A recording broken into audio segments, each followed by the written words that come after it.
Now, you're the author of The Lighthouse Effect, and you're constantly encouraging others to be a lighthouse for others. What does that phrase mean to you? Well, the first point I would make about the lighthouses is, and the reason I wrote The Lighthouse Effect was because my first book, A Chance in the World, introduced me to so many other people's stories. And I have always appreciated the reaction and response to my story. But when you hear stories on a daily basis of people who have also overcome, who have also endured, and in a lot of cases have done so for, not necessarily for themselves, but towards a greater good, very humbling thing to be on the receiving end of that. And it doesn't do anything other than humble you and inspire you.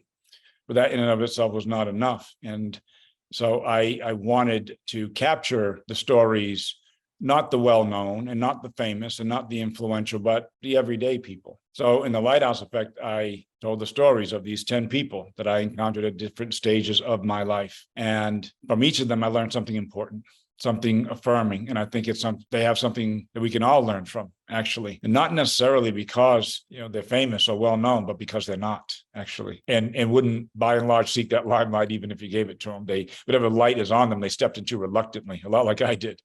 The reason I call them lighthouse is because they embody all the elements of the lighthouse. If you think about what a lighthouse does, it's there to guide. It turns doubts into destinations. It does see possibilities rather than circumstances.